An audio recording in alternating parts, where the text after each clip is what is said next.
time to get the K100 back on the road. Now, we asked you what you wanted us to do with the K100, and there was a real mix of opinions, but thankfully most people were on board with our plan, which was go and hit a track day. I think that's such a cool thing for this bike.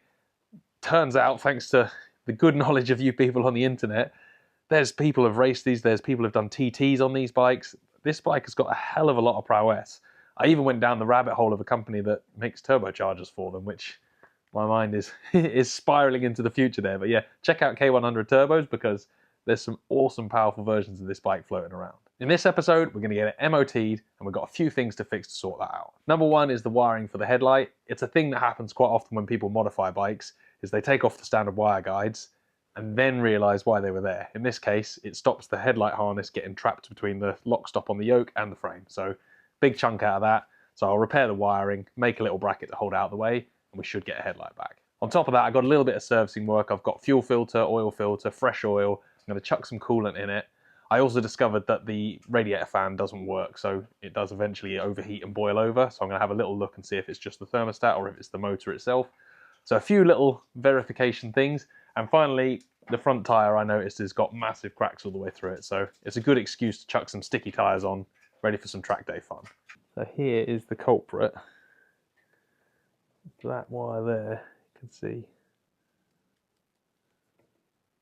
It's been schnicked off, and it comes from being pinched in the lock stop there as the bars have turned.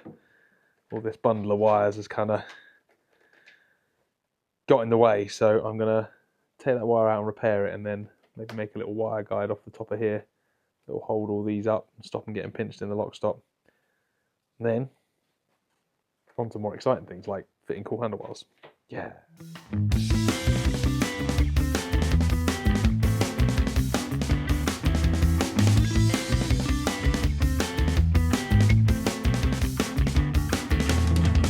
Patched in this little section. I patched in another section of wire so that all the wires end up the same length. Otherwise, if I'd pulled this one tight, I'd have ended up with a kink in these two. So I think the white and the brown wire survived, but yeah, patched in a section of that, bit of heat shrink over the top, and yeah, fingers crossed we've got headlights now. Is a map gas lamp overkill for heat shrink? Definitely. Does it work? Also definitely.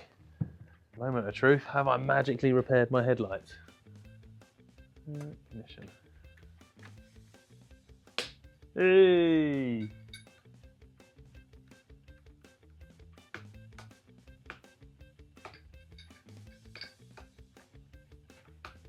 No, I haven't. They worked for a second.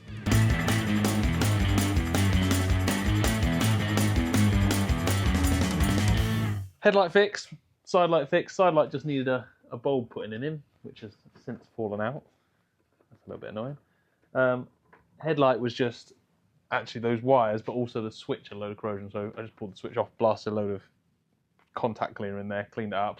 Horn was the same. Horn had 12 volts to the horn, but wasn't horning, beeping. But I figured because it had been left outside, it was probably corrosion, so I held the horn button while tapping the horn with a spanner, technical method, and hey presto, the horn works. So we've now got side lights, headlights, tail lights, brake lights, a horn, which is pretty good. So the last thing I need to do for the MOT, I need a new front tyre. I need to check about yellow headlight lenses. I've got a feeling I'm not allowed a yellow headlight lens, so I might have to stick a clear lens in just for the MOT. And then the battery is fully floating, so get the battery on. And then in terms of passing an MOT, check that lens and we should be good to go. Then obviously I want to service it because it's been left outside for God knows how long. There's moisture in the oil, there's moisture in the fuel. So I've got a fuel filter, oil filter, set of spark plugs, and I'm going to put fresh coolant in it as well. Give it a bit of a birthday, and then put some cool stuff on it and go send it. A little bit of threaded bar, some sandblasting of the tray, a little bit of alloy plate bent up in the vise, and I've got a serviceable battery.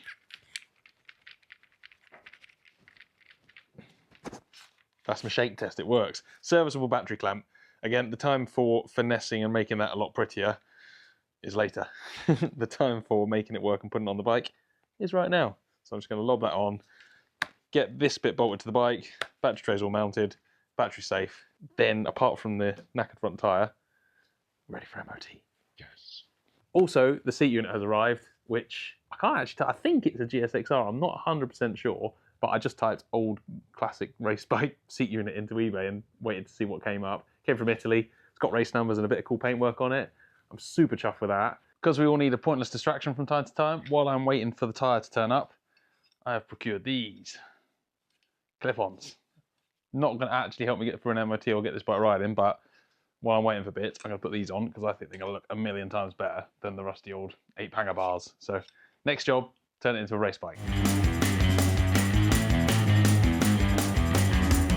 Not entirely sure about the double handlebar setup, but that's going to do what I'm going to do now. I'm going to switch the controls onto these bars, and then I can take those ones off. And once those bars are out of the way, I can then work out kind of how high up I want to pull these forward.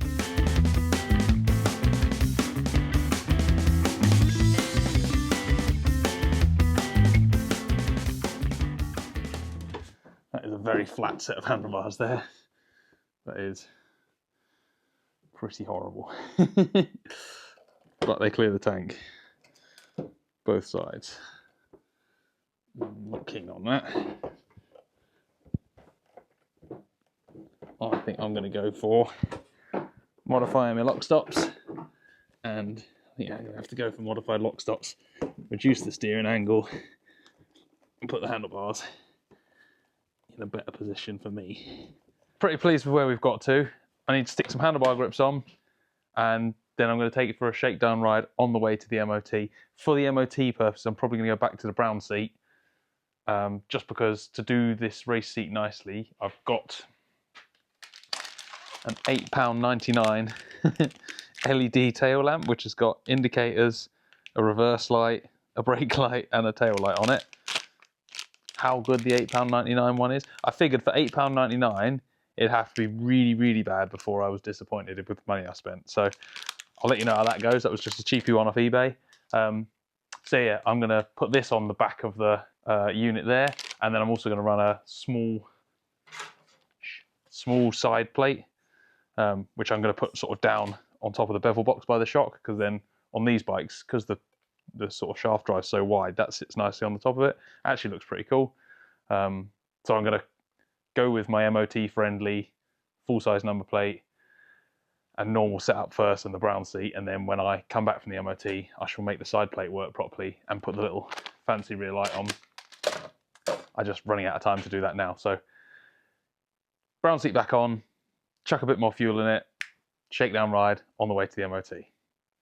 Then everybody cross your fingers. Well, it works.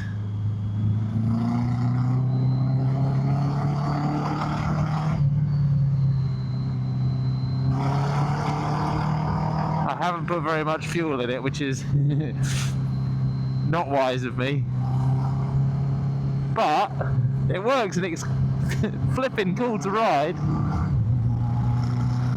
There's a few things like the clutch is still ridiculously heavy.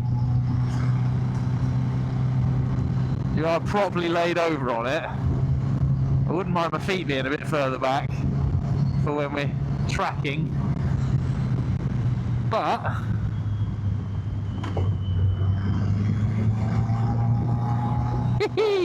K100. What do you reckon, sheep? Gigantic, ridiculous cafe racer. I think it's going to make a ridiculously entertaining track bike. I want to tell you how it steers and how it handles, but today doesn't feel like the day for that. Today's the day for wobbling along in the rain. I mean, it doesn't seem to do anything completely weird. Like, I'm intrigued to see what it's going to be like to try and hang off it with the bars so far back away from the tank.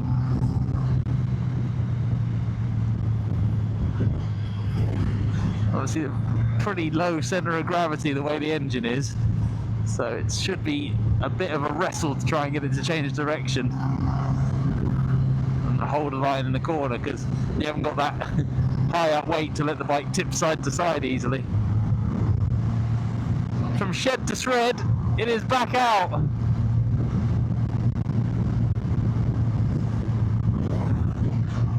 I am properly chuffed that the K100 is alive and kicking. I shall get some get MOT on it. Hopefully it passes. That's the next trick now. A little bit of fingers crossed. See if we can get through the MOT. If we can get it through an MOT, I'm going to put the race seat unit on, a couple more little mods, and then go out for a proper ride when it's not pouring with rain, and then track day. Because I think this will be an absolute riot on a track day. That was pretty cool for a shed find. I'm happy with that. Right. Enough posing. It's time for an MOT. Stay tuned. And next time we'll find out whether this thing is deemed roadworthy, whether I've got enough fuel to actually make it to the MOT garage, and what the next adventures have in store for this bike. Enjoy.